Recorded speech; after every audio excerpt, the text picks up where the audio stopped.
اور اس کے بارے میں روایت میں آتا ہے کہ یہ جہنم میں پیدا ہوگا. تو یہ تھوڑا سا فرق رکھیے گا. پھر آپ نے کہا کے بجائے, تو یہ درستی کر لیجئے, کی بجائے, کے بجائے نہیں ہوگا, کی بجائے ہوگا. اور پھر خالد بن ولید کا تنے تنہا لڑنا, تو یہ جو آپ نے عبارت بولی اس میں ایسا ہوتا ہے کہ جنگوں میں یا تو مبارز طلب کیے جاتے ہیں, ایک سے ایک لڑتا ہے 1 to 1, یا پھر گھمسان کا رن پڑتا ہے تو ایک لشکر دوسرے لشکر سے لڑتا ہے. تنہے تنہا جو ہے حضرت خالد بن ولید کا کسی جنگ میں لڑنا ثابت کرنا پڑے گا, کیونکہ آپ یہ تو کہہ سکتے ہیں کہ تنہے تنہا کئی لوگوں کو فنار کیا, کئی لوگوں کو واصل جہنم کیا یکے بعد دیگر. تنہے تنہا گھمسان کا رن نہیں لڑ سکتے. ٹھیک ہے جی. پھر اس کے بعد ذوالقرنین عباسی صاحب آ جاتے ہیں. ایک دفعہ میں چاہوں گا مائک اگر آپ ذوالقرنین کو دیجئے, اور میں چاہوں گا کہ آپ حضور کا نام ذرا ایک دفعہ لیجئے. احمد مجتبی محمد مصطفیٰ صلی اللہ علیہ وسلم. اگر آپ اس کو اس طرح پڑھ دیں جس طرح صحیحین میں بار بار لکھا گیا ہے اور صحاح میں بار بار تحریر کیا گیا ہے, تو جو اس کے ساتھ مختصر درود ہے وہ مکمل ہو جائے گا.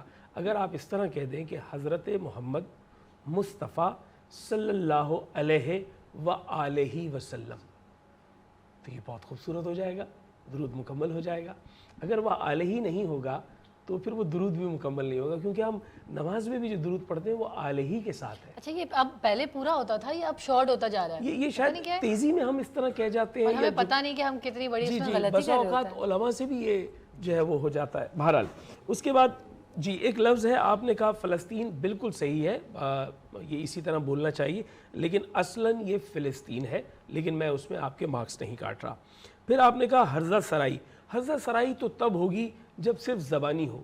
یہاں تو ظلم ڈھائے جا رہے ہیں, تو وہاں پر آپ کو ظلم ڈھانے کی عبارت کھڑی کرنی چاہیے تھی. پھر اس کے بعد آپ نے ٹکوں کے ساتھ جو ہے سکوں کر دیا. اب وہ سکوں ہے اور وہ ٹکوں ہے, تو آپ نے ایک ہی روانی میں دونوں کو ایک ہی وزن پہ بول دیا. ٹھیک ہے جی.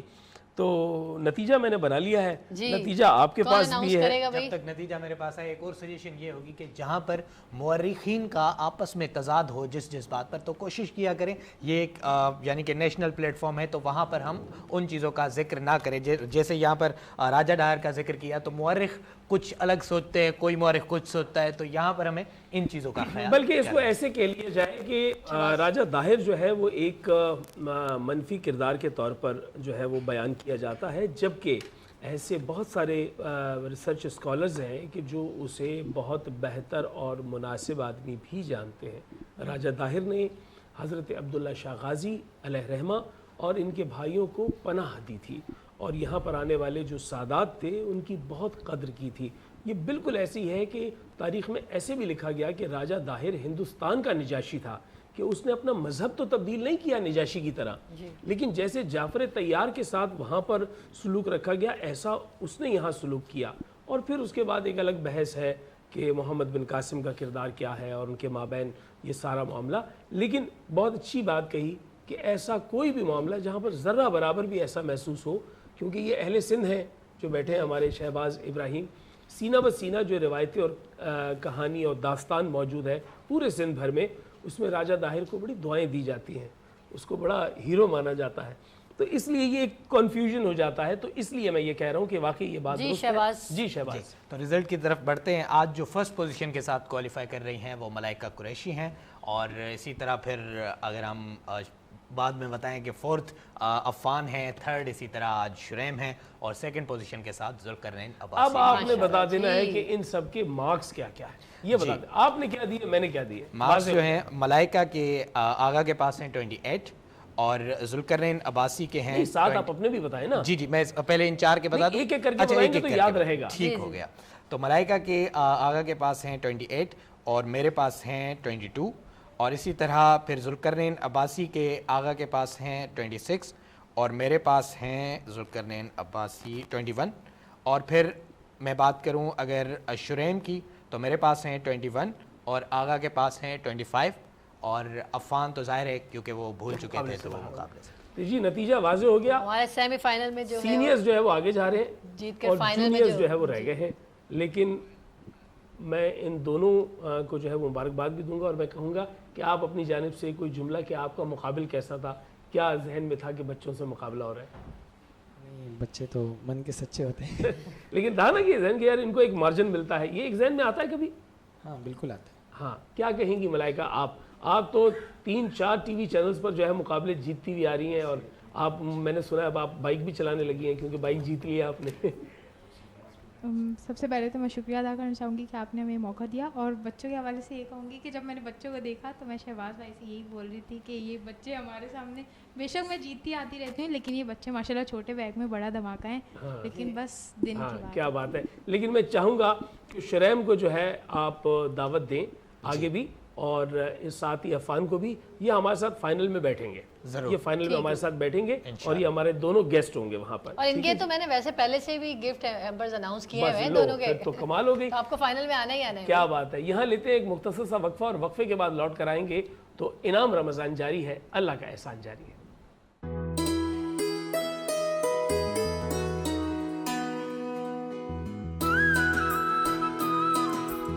نعمتیں، برکتیں اور رحمتیں، ماہ انعام آ گیا، رمضان آ گیا، اللہ کا احسان انعام رمضان.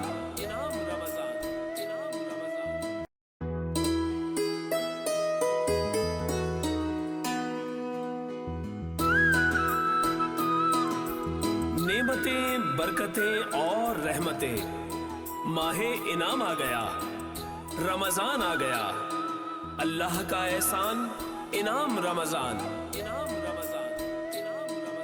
جی ناظرین محترم، میں آپ کا میزبان آغا شرازی، اور میرے ساتھ موجود ہیں عابد آغا، اور ہم موجود ہیں اس وقت اپنے پسندیدہ سیگمنٹ میں جسے ہم عنوان دیتے ہیں فہم دین. اور فہم دین کیا ہے ہم سمجھنا چاہتے ہیں، آپ بھی سمجھنا چاہتے ہیں. علماء کرام کی جانب سے رہنمائی ہوتی ہے، اور آج کا ہمارا موضوع ہم جتنا ڈسکس کر چکے ہیں اپنے انٹرو میں، اور خدا کا شکر ہے کہ وہ علماء کرام نے نہیں سنا، ورنہ وہ کہتے سارا تو آپ لوگوں نے کور کر لیا ٹاپک. اچھا، اور پھر پلس یہ بھی ہے کہ وہ جو ہم گفتگو کر رہے تھے وہی دراصل ہمارے سوالات تھے جو ہم آپ کے ذہنوں کو بیدار کر رہے تھے کہ آپ کے ذہنوں میں بھی کم و بیش ایسے ہی سوالات پیدا ہوں گے. وہی سوالات ہم یہاں رکھیں گے اور پھر ان کے جوابات لیں گے. میرے دائیں جانب انتہائی محترم جناب مفتی عابد رضوی صاحب موجود ہیں، اور آپ جامعہ غوثیہ قادریہ کے محتمم ہیں، اور علم کو پھیلانے میں جو کلیدی کردار ادا کر رہے ہیں آپ دین مبین کے حوالے سے، وہ داد و تحسین کے لائق ہے. بہت بہت شکریہ. ہمارے بائیں جانب موجود ہیں ہمارے انتہائی محترم اور شفیق جناب مفتی معین مجددی صاحب، جو ایک دارالافتاء کے محتمم و منتظم بھی ہیں، جہاں سے انٹرنیشنل سطح پر ڈیجیٹل پلیٹ فارم پہ جو ہے وہ فتویٰ جاری کیا جاتا ہے. آج میں ان سے فتویٰ لوں گی ایک. اچھا، آج ایک فتویٰ بھی لینا ہے؟ اس ٹاپک سے ریلیٹڈ ان سے آج میں نے فتویٰ لینا ہے ایک. یہ بھائی تو اب یہ بھی آپ ذہن میں رکھ لیجئے کہ فتویٰ بھی یہاں لیا جائے گا، اور ہمارے سوشل میڈیا پہ ڈیجیٹل پلیٹ فارم پر جو ہے وہ آویزہ بھی کر دیا جائے گا آپ کے دستخط کے ساتھ. اور ہمارے ساتھ موجود ہیں ثاقب علی چوہان، معروف ثنا خاں وطن عزیز کے. بہت بہت شکریہ آپ کا بھی. تو جناب آج کا موضوع ہے صفائی، اور پہلا سوال میرا محترم جناب عابد رضوی صاحب سے کہ صفائی اور پاکیزگی کے درمیان میں کون سی ایسی لکیر ہے جس سے یہ واضح ہو جائے صفائی یہاں تک اور پاکیزگی یہاں سے شروع ہوتی ہے؟ جناب. بسم اللہ الرحمن الرحیم. قال اللہ تعالی فی القرآن المجید والفرقان الحمید اذا قمتم الى الصلاة فاغسلوا وجوهکم وایدیکم الى المرافق وامسحوا برؤوسکم وارجلکم الى الکعبین آمنت باللہ صدق اللہ العظیم. صفائی اور پاکیزگی ایک تو یہ موضوع اپنے اندر انتہائی اہمیت کا حامل ہے کہ اسلام میں اسے بہت زیادہ اہمیت دی گئی ہے. ہماری تمام تر عبادات بلکہ ہمارے معاملات کے اندر بھی اس کی بڑی اہمیت ہے.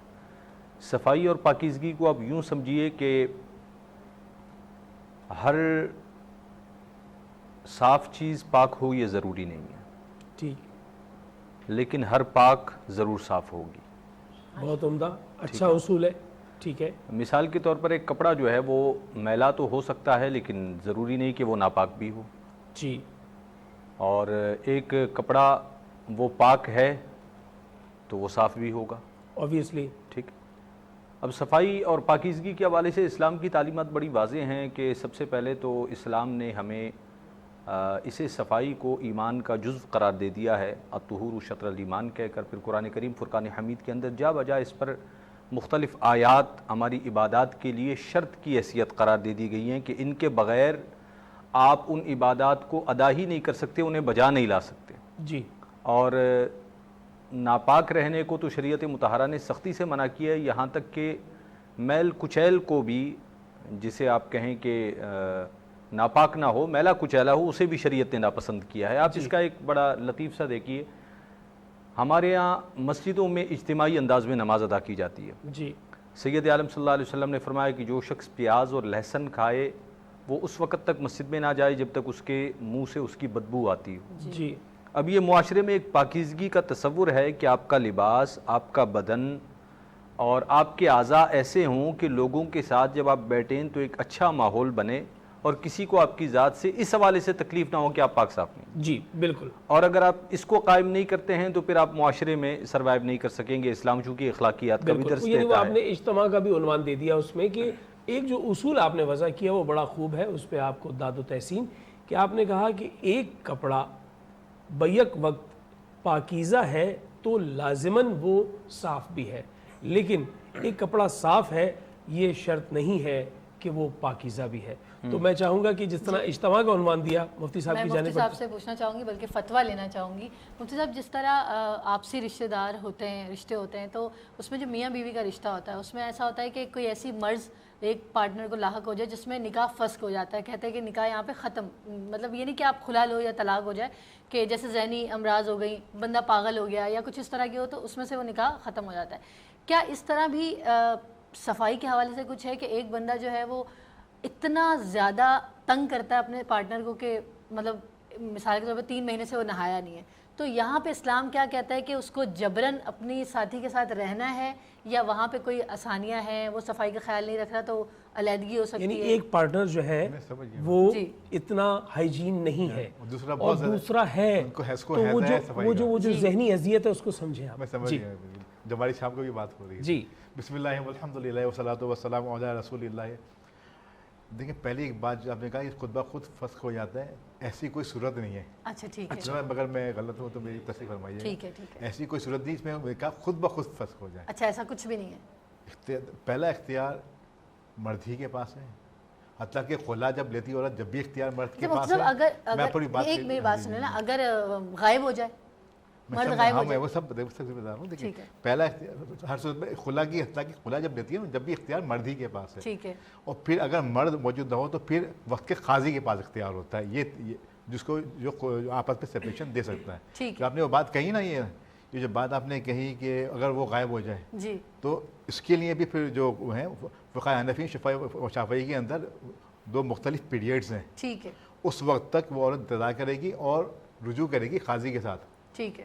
قاضی اس وقت تک انتظار کرے گا اور وہ تمام وسائل کو استعمال کرے گا جو اس کے ڈھونڈنے کے لیے ہو سکتے ہیں. جب وہ سمجھے گا واقعی اب یہ مفقود الحال ہے، اب اس کا کوئی حال پتہ نہیں ہے، تو وہ نکاح فسخ کرنے کی اجازت دے گا. ٹھیک ہے. اچھا اس صورت میں بھی اگر کبھی ان کیس کو واپس آ گیا جی تو پھر واپس اسی شوہر کے پاس جائے گی وہ. اچھا تو یہ بھی آپ نے کلیئر کر. ٹھیک ہے. دوسری بات آپ کی ہے کہ آیا اس کو بہت زیادہ ہائیجینک ہونے کا لاحق ہے. تو دیکھیں یہ تھوڑا سا سائیکولوجیکل مرض ہوتا ہے جو زیادہ صاف ستھرے رہتے ہیں. نہیں بہت زیادہ ہوتا ہے کہ ہر وقت آگے ہاتھ دھونے یا کچھ ہو گیا تو آگے دیکھیں کپڑے تبدیل کرنے، اس طرح کی لوگوں کی سائیکولوجیکل افیکٹ. تو یہ بیسیکلی ایک بیماری ہے. ٹھیک ہے. یہ عام نارمل کنڈیشن. اور جو گندے رہنا ہے وہ بیماری نہیں ہے مفتی صاحب. دیکھیں گندے میں بتا رہا ہوں، دیکھیں جو گندے رہنے کی سچویشن ہے نا، دیکھیں یہ تو لازمی کہا گیا ہے کہ کوئی بھی مسلمان ہے نا اس کی کہ نصف ایمان صفائی کو نصف ایمان کہا گیا. جی. تو اسی وجہ سے کہا گیا کہ اب گندا کچھ اتنا ہے کہ جو کہ جس کو شریعت کہتی ہے کہ یہ گندا ہے. شریعت اس کو کہتی ہے، شریعت اسے کہتی ہے گندا کہ جس سے دوسرے شخص کو کوئی گن آئے اس سے، یا اس کو کوئی اس کی بدبو محسوس ہو، یا اس کی کپڑوں سے، اس کی ہاتھی سے. ایک شخص آیا صلی کے پاس، اس کے بال بڑے پڑا گندا تھے، تو اس نے فرمایا کہ تمہارے پاس کوئی ایسی چیز نہیں کہ تم اپنے بالوں کو اکٹھا کر لو. ایک شخص آیا، اس کے کپڑے بہت زیادہ گندے تھے، تو اس نے فرمایا کہ تمہارے پاس کوئی ایسی چیز نہیں ہے جیسے اپنے کپڑوں کو صاف کر لو. تو اس سے پتہ چلتا ہے کہ آپ کے پاس جب جا رہے ہیں دوسرے کو ریپرزینٹ کرنے یا اپنے باہر معاشرے میں جا رہے ہیں تو آپ نے ایسا لباس یا ایسا اپنا انداز لے کے چلنا ہے کہ آپ دوسرا اس سے آپ نے ایزا نہ پہنچے. بیسیکلی ایزا بچانا ہے. اسی لیے آپ دیکھیں حکم دیا گیا کہ اس کا واضح اشارت ہے کہ جمعے کو غسل کیا کرو لازمی، اور اس میں کمایا کہ اپنے بالوں کو اچھی طرح سے دھویا کرو اور جسم کو اچھی طرح دھویا کرو. عذرائے تفنن کہہ رہا ہوں, وہ جو 3 مہینے سے نہیں نہائے وہ اگر جمعے کا بھی حکم مان لیں تو کم از کم 1 ہفتے کا گیپ آ جائے گا. پرفیوم وغیرہ لگا. میں آپ کے اسی سوال پر کہنا چاہوں گا کہ شریعت مطہرہ نے جو ضابطہ حیات دیا ہے اس میں ایسی شکلیں دی گئی ہیں کہ آپ کو یہ مسائل ہوں گے ہی نہیں. ٹھیک ہے. مثال کے طور پر نکاح سے متعلق ایک مسئلہ یہ ہے کہ وہ کفو میں ہونا چاہیے. لوگوں کے اسٹینڈرڈز ہوتے ہیں. ٹھیک ہے. ایک انسان کا طرز زندگی کچھ اور ہے, ایک مڈل کلاس ہے, ایک اس سے بھی نیچے ہے, ایک بہت زیادہ ہائی پروفائل ہے. تو اب ہر کسی کی نفاست, اس کی طبیعت, اس کا رہن سہن اپنے حساب سے ہوتا ہے. تو پھر شریعت نے کہا ہے کہ ہم پلہ لوگوں میں نکاح کیے جائیں. اب آپ بالکل ہی نچلی سطح پر جا کر کسی ایسے شخص کو لیں گے جس کی طرز زندگی, جس کا رہن سہن آپ کے معیار کے برابر ہے ہی نہیں.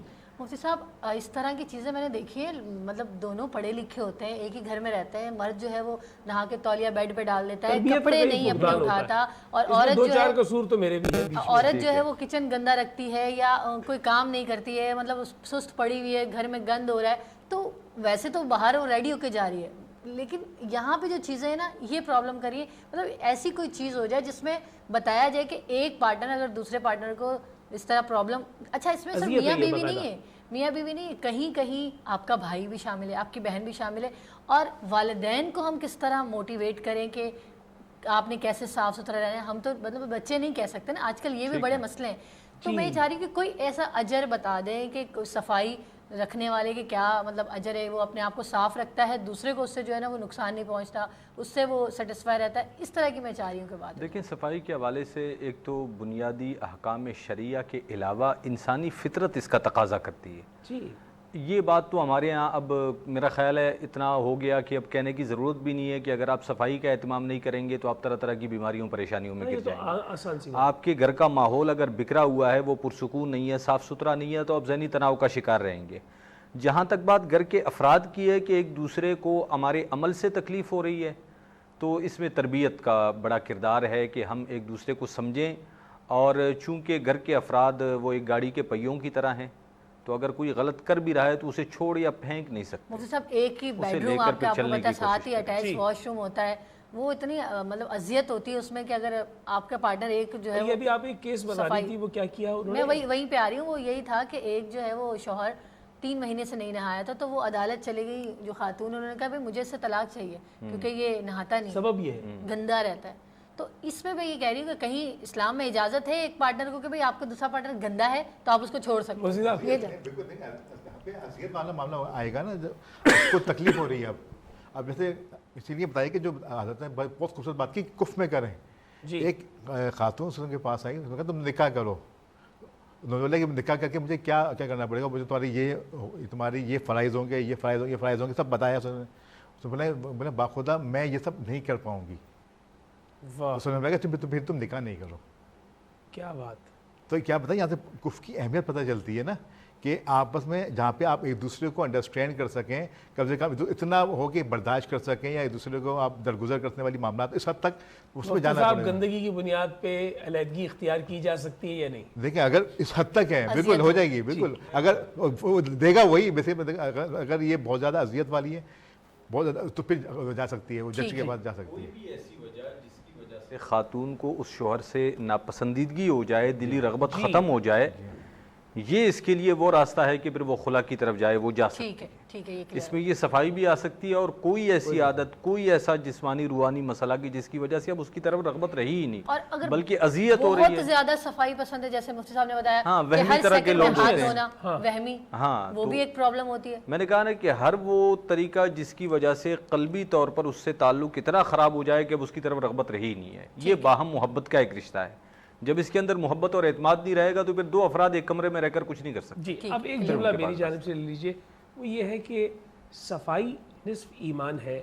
کیا اس سے میں مراد یہ لوں کہ پاکیزگی کے سوا صفائی نصف ایمان ہے, تو جو غیر مسلم ہے بہت صاف ستھرے رہتے, بہت صفائی کا اہتمام کرتے, تو کیا وہ آدھے ایمان تک پہنچ جاتے؟ نہیں, ایمان تقسیم کو قبول نہیں کرتا.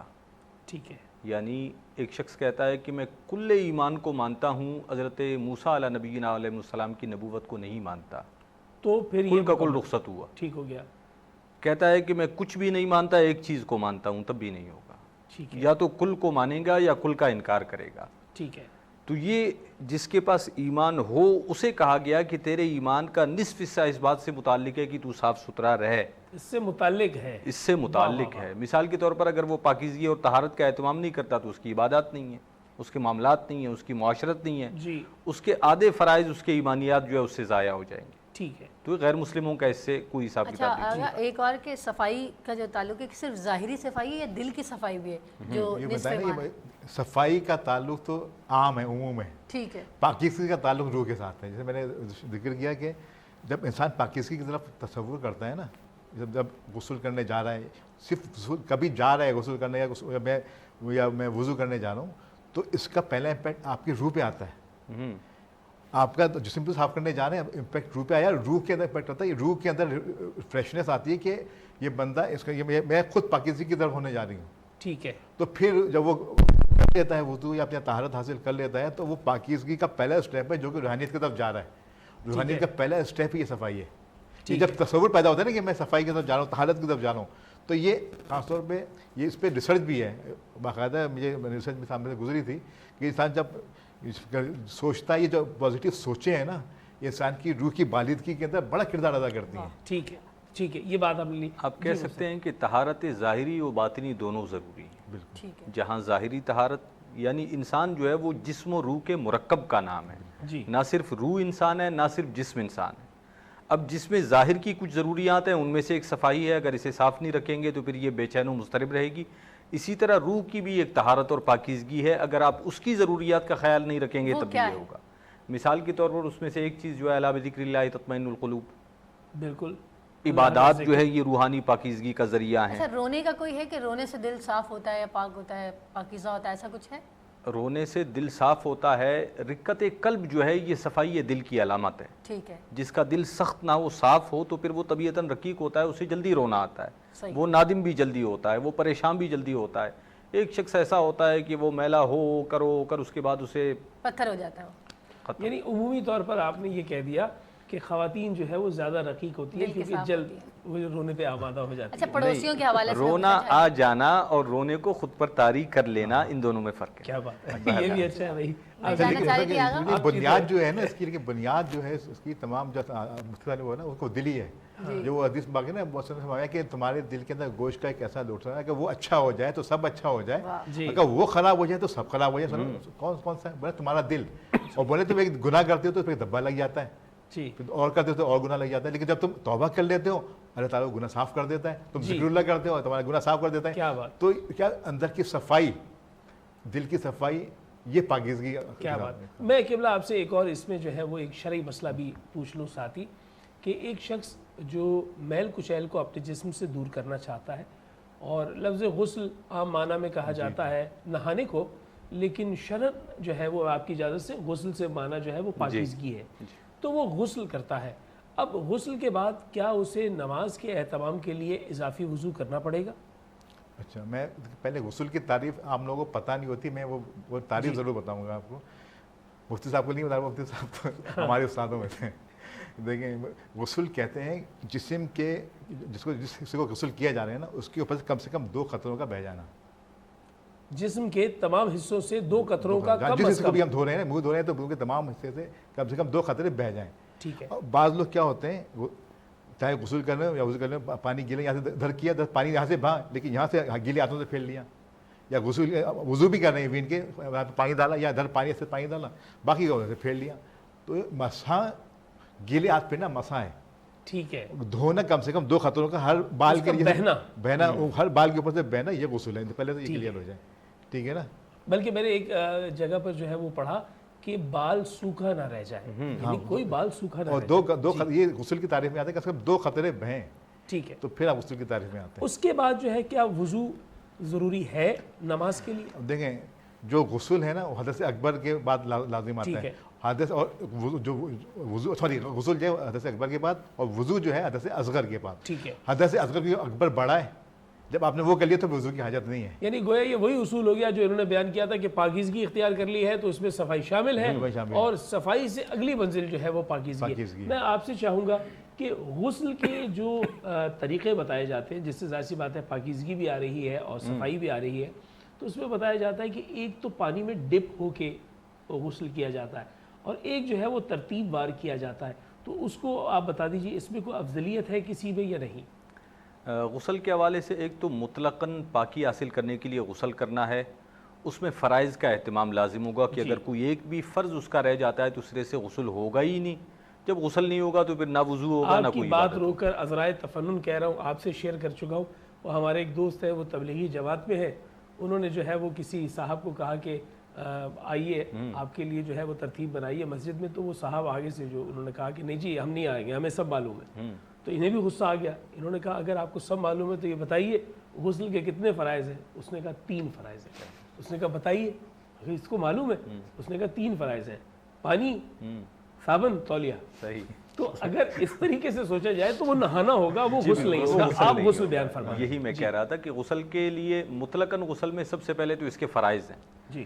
کلی کرنا، ناک میں پانی چڑھانا اور پورے بدن پر پانی بہانا. ٹھیک. یہ وہ چیزیں ہیں کہ ان میں سے اگر کسی ایک رکن کے اندر بھی ایک بال کے برابر بھی جگہ خشک رہ جاتی ہے تو سرے سے غسل ہوگا ہی نہیں. ٹھیک ہے. مثلا کلی کرنی ہے تو منہ کے اندر اچھی طرح پانی کو گھما لینا ہے، ناک میں پانی چڑھا لینا ہے تو اتنا کہ جس سے تکلیف نہ ہو، ناک کی نرم ہڈی تک کہتے ہیں. اور بدن پر پانی بہانے میں پورے بدن پر، بدن کا جو ظاہر ہے کوئی ایک بال بھی خشک نہ رہے، غسل ہو جائے گا. فرائض اس کے ادا ہو گئے. اب اس میں ثواب کی زیادتی کے لیے سنت طریقے سے غسل کر لینا بہتر ہے. ٹھیک ہے. سنت طریقہ یہ ہے کہ آپ جب غسل کی نیت کریں تو آپ پہلے وضو کو اختیار کر لیں. ٹھیک ہے. آپ اپنے ہاتھ دھوئیں، کلی کریں، چہرہ دھوئیں، ہاتھ دھوئیں، پورا وضو. اس کے بعد پھر آپ اپنے بدن پر پانی بہاتے ہوئے پہلے دائیں کندھے پر پانی ڈالیں، پھر بائیں کندھے پر، پھر اس طرح سے مکمل کر لیں. تو یہ اجر کی زیادتی ہے اس میں. اور فرائض اس کے وہ 3 ہیں، وہ مکمل ہو جانے کے بعد غسل ہو جائے گا. اور پانی میں ڈپ ہو کے جو غسل ہے اس کے لیے کیا؟ اس میں اعضاء آپ کے دھل جاتے ہیں، فرائض پورے ہو جاتے ہیں. ٹھیک ہے. کیسا پانی ہونا چاہیے جس میں ڈپ ہوا جائے کہ میرے گھر میں 6x6 کی حوضی ہے، اس میں میرا غسل ہو جائے گا؟ یہ ہے سوال. کم سے کم جو فقہ کرام لکھے 10x10 کا کم سے کم حوض ہونا چاہیے. اگر اس سے کم ہوگا، ایک تو نہر میں ہو سکتا ہے، کسی دریا میں ہو سکتا ہے، کسی بڑے سوئمنگ پول میں ہو سکتا ہے. لیکن اگر سوئمنگ پول میدانوں کی جو حوض یا سوئمنگ پول ہے نا، جی میں یہاں پر ایک کہہ دوں کہ اس کو اگر ہم اس طرح لے لیں کہ وہ کون سا پانی ہے جس سے وضو یا غسل ہو سکتا ہے. ٹھیک ہے. تو ابتداء سے اس طرح سمجھیے کہ پانی کی شریعت مطہرہ نے کچھ اقسام بیان کی ہیں.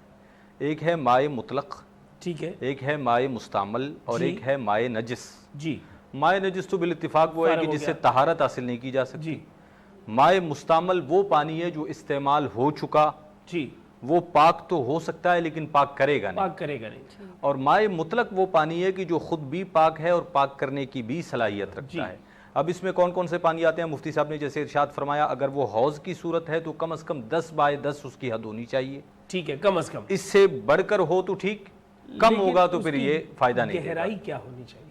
اس کی گہرائی کم از کم اتنی ہو کہ آپ چلو بھر کر اگر پانی لیتے ہیں تو سطح زمین نہ ہلے. بہت عمدہ. جی بہت عمدہ. بہت عمدہ. یہی تعریف مائع جاری کے اوپر آتی ہے کہ ایک بہتا پانی ہے. ٹھیک ہے. وہ تو پاک ہے. ہاں وہ پاک، وہ تو مطلقاً وہ ناپاک نہیں ہوگا. اسی طرح یہ جو 10x10 ہے یہ بھی ناپاک نہیں ہوگا. ٹھیک ہے. اس اعتبار سے کہ فرض کیجئے میرے پاس 1 بالٹی پانی ہے، اگر میں نے اس میں ناپاک آٹھ ڈال دیا تو وہ مائع مستعمل ہو گیا، اب وہ میرے کام کا نہیں ہے. بالکل صحیح ہے. اب وہ مجھے پاک نہیں کرے گا. 10x10 کی جو حد لگائی گئی ہے یہ اس حکم میں آ گیا جس طرح مائع جاری ہوتا ہے. اب اس میں ہاتھ لگنے سے یہ مائع مستعمل بھی نہیں بنے گا، ناپاک بھی نہیں بنے گا. اب اس سے طہارت حاصل کی جا سکتی ہے. بہت عمدہ. میں بہت شکر گزار ہوں مفتی عابد رضوی صاحب آپ کا، اور بہت شکر گزار ہوں مفتی معین مجددی صاحب کا. اتنی سیر حاصل گفتگو یہ رہی کہ جس سے واقعتاً بہت سارے سوالوں کے جواب ملے، لیکن ہنوز جو ہے وہ تشنگی باقی ہے، اس لیے کہ یہ علم اتنا وسیع ہے. ایک مسئلہ آخر میں واضح کر دوں. میں چاہتی ہوں کہ ایک چیز آپ اس میں ایڈ کر دیں، آپ کر دیں، مفتی صاحب ایڈ کر دیں کہ کراچی میں جو ہے وہ بہت کنجسٹڈ جگہ ہے، فلیٹس ہیں، تو لوگ جو ہے نا بالکل چپک چپک کے رہ رہے ہوتے ہیں، گھر سے گھر، دروازے سے دروازہ جڑا ہوتا ہے، تو اس میں صفائی کے بڑے مسئلے آ جاتے ہیں. وہ بڑی اذیت کا باعث ہے. یہ دیکھیں نا، یہ مسلمانوں کے لیے ایک عام قاعدہ ہے کہ المسلم من سلم المسلمون من لسانہ و یدہ. جی. بہترین مسلمان، کامل مسلمان وہ ہے کہ جس کے ہاتھ اور زبان سے دوسرے مسلمان کو تکلیف نہ پہنچے. جی. آپ اگر اپنے دروازے سے کچرا اٹھا کر دوسرے کے دروازے پر رکھتے ہیں تو آپ نے اسے شدید ترین اذیت. اپنے دروازے پر رکھیں تب بھی آپ اپنے دروازے پر رکھیں اور سیڑھیوں سے گزرتے اسے تکلیف ہو تو آپ اسے تکلیف دے رہے ہیں. نبی نے فرمایا کہ جب اپنے صفائی کرو تو اپنے گھر کے آس پاس کی بھی صفائی کرو. یہ فرمایا ہے. بلکہ میں اس کو اگر آپ دونوں مفتی صاحبان کی اجازت سے اس طرح کہہ دوں کہ شریعت محمدیہ صلی اللہ علیہ وآلہ وسلم میں اگر آپ ہو بہو بیان اپنے لفظوں کا معنی اور مفاہیم رکھنے والا جواب چاہتے ہیں تو بسا اوقات ہو سکتا ہے کہ اس طرح نہ ملے، لیکن اصول ضرور مل جائے گا. اصول جو ہے وہ بنائے گا ضابطہ کہ اگر آپ کے ہاتھ اور زبان سے کسی کو نقصان نہ پہنچے تو اس میں وہ تمام جملہ احکامات آ اس کا ایک اصول جو ہے وہ سید عالم صلی اللہ علیہ وسلم کا لا یؤمن احدکم حتی یحب لأخیہ ما یحب لنفسہ. واہ، اس وقت تک کامل مومن نہیں ہو سکتے جس چیز کو تم اپنے لیے پسند کرتے ہو اسے بھائی کے لیے بھی پسند کرو، جسے اپنے لیے ناپسند کرتے ہو اسے دوسرے کے لیے بھی ناپسند کرو. جو مسئلہ میں بتا رہا تھا وہ یہ تھا، صفائی اور طہارت کا بیان آیا. ہمارے ہاں گھروں میں واشنگ مشین کے اندر کپڑے دھوئے جاتے ہیں. ان کپڑوں میں دو طرح کے کپڑے ہوتے ہیں، ایک میلا ہوتا ہے، ایک ناپاک ہوتا ہے. جی، میلے کپڑوں کو دھونے کا تو کوئی مسئلہ نہیں ہے، لیکن ناپاک کپڑے کو پاک کرنے کا شریعت نے خاص طریقہ مقرر کیا ہے.